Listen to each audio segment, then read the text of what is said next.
Wow. The chicken potato and pepper. Thank you. Yes.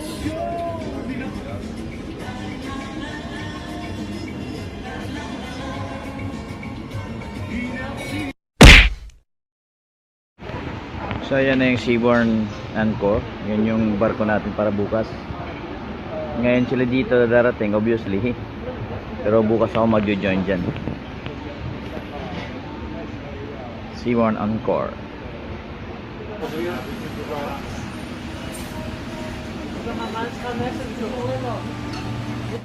So kumuha tayo ng saging doon.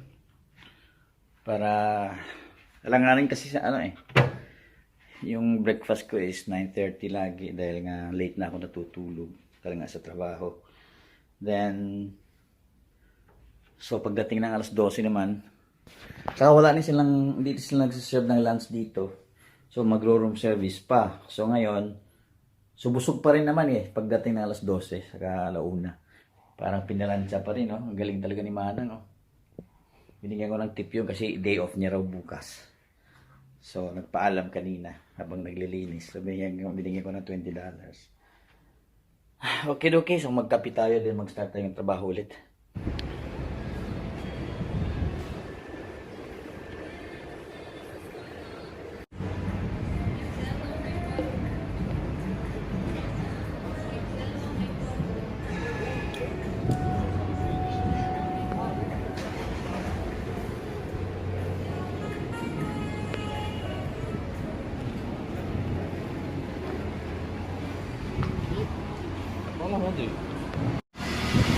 Hanap na tayo ng money changer dahil siyempre mga room service natin kailangan natin mag-tip din minsan pati sa restaurant, di ba?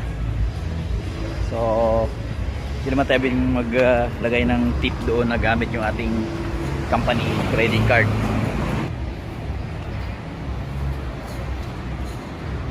So may Marriott Hotel pala dito mas malapit.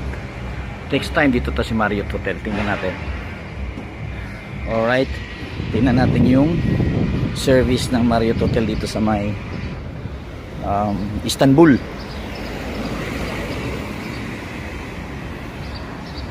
Ito anong hotel kaya din ito?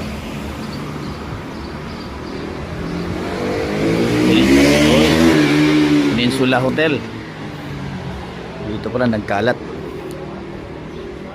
So dito tayo may schedule sunod. Doon chicks, oh.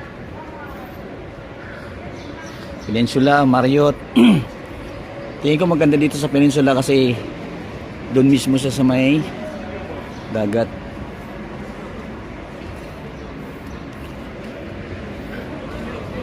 Diretso tayo doon.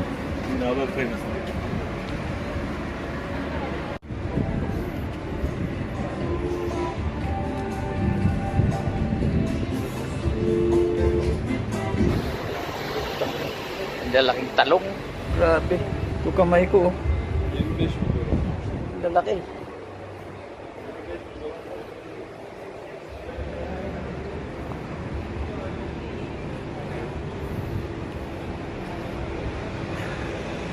So sana may makita tayong money changer dito. Ito Peninsula din. Peninsula Hotel. So next time dito tayo. Likot tayo sa kabila.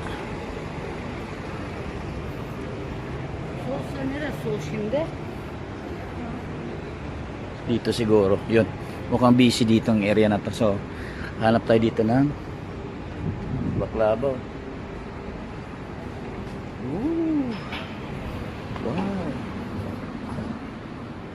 Nice. Just take a video, huh? It's nice. Thank you.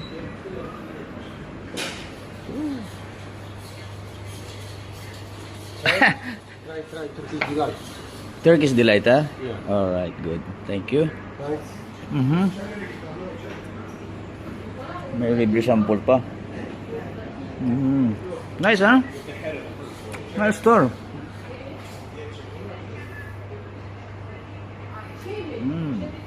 I love Turkey. Thank you. I'm looking for Merhaba, hoş geldiniz. Yes. Money changer. Money change like this This area there? This street, yeah. Okay, good. Thank you.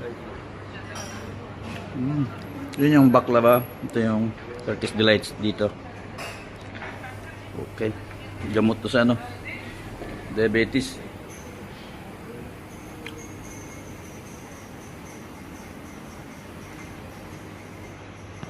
Pwedeng pumasok doon kung magpapamedical ka. Mag-schedule bago mag-schedule na medical kasi pipilitin kang kumain ng sample.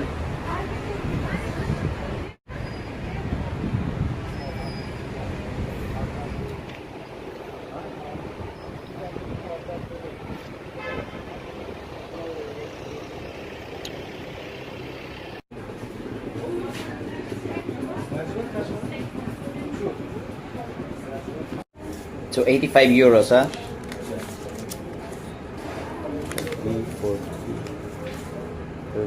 40, 50, 60, 70, 85. Thank you. How much is this in euros?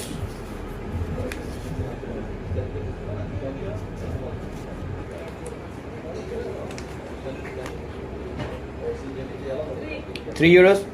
Good. Check.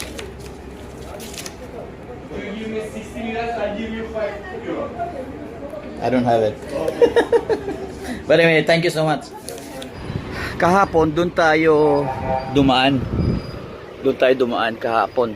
So, nakita natin ang daming pagkain din doon. So, what if dito tayo sa kabila naman ngayon? Doon naman tayo. Galing na tayo dyan kahapon eh.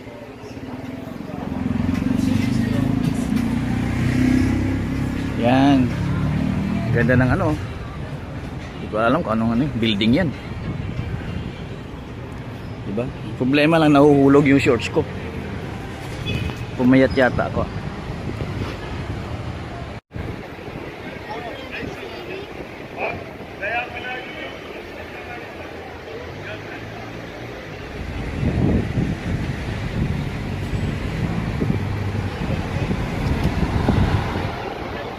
Alas 3 pasado pa lang.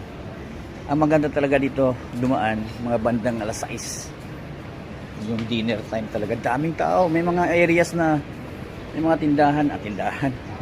May mga pwesto na pinipilahan. Mahaba ng pila.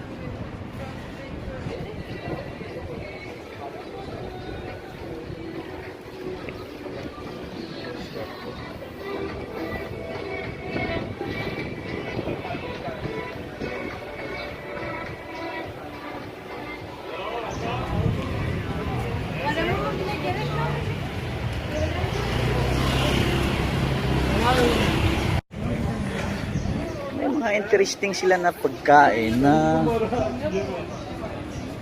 isda, grilled na fish, sandwich. Oo, naintindihan natin yung fish and chips. Pero grilled sandwich ng isda. Grilled fish sandwich. Interesting, no?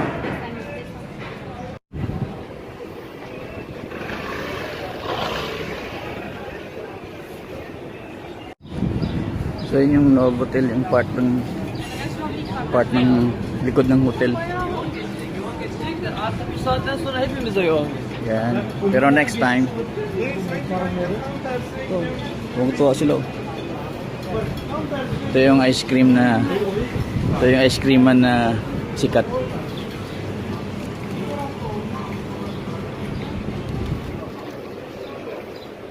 Yan. So next time, so ito yung hotel. Ito yung Novotel. Next time baka sa ano tayo, Marriott o di kaya sa Peninsula Hotel. Alright. Ooh, kebab.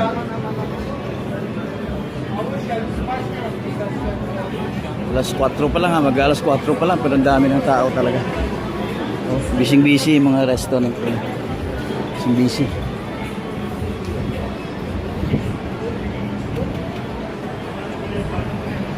Yun.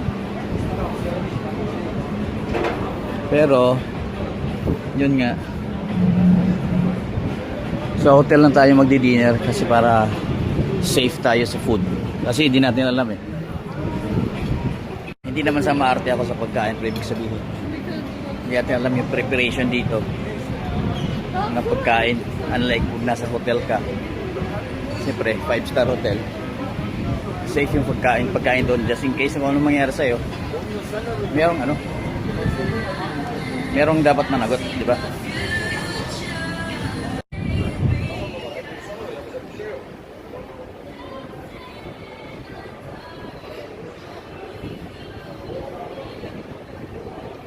Homeless chef.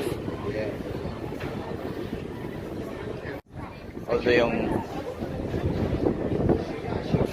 yung tiyan naman nating mga Pilipino ay matitibay.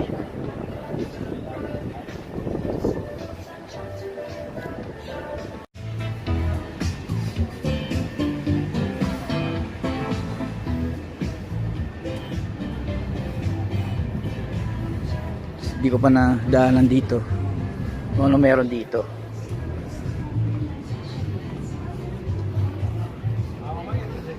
Okay. Continuation din ito doon pala sa kabila. Daming naghahabal-habal din dito pala. Mga driver doon nakaupo lang. Diba? Shisha. Paborito ni Basil to Hungry Syrian One Direct. Shisha. Yan. Gandang restaurant.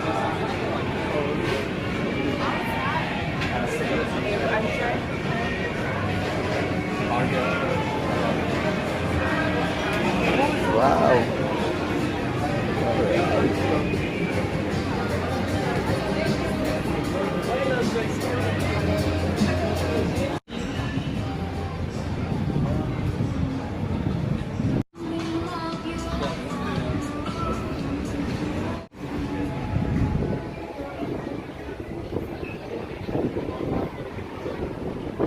Hello. Rice. Yeah. I need rice, but I come back later at 6. Alright. It's good rice, huh? Alright.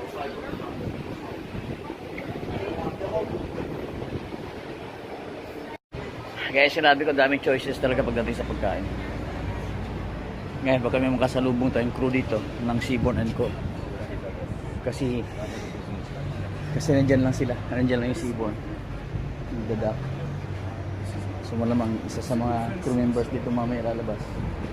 Kasi overnight. Pwede ko silang yayain dito sa hotel ko, di ba? Giinuman kami. So doon pa yung barko. Doon pa. Hindi ko alam kung saan makakadaan papunta doon. Entrance 120 meters. So yun yung entrance ng aking hotel. Baklava naman, Turkish delights, kahit saan ka pumunta siyempre, di ba?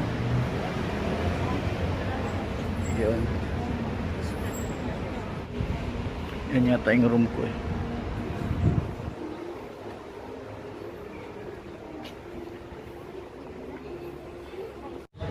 nakita na natin yung entrance sa tapat lang ng hotel ko mismo.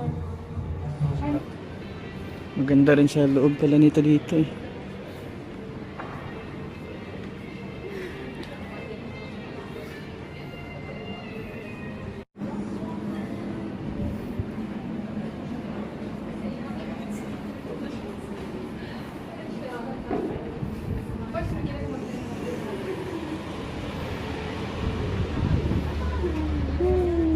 So dito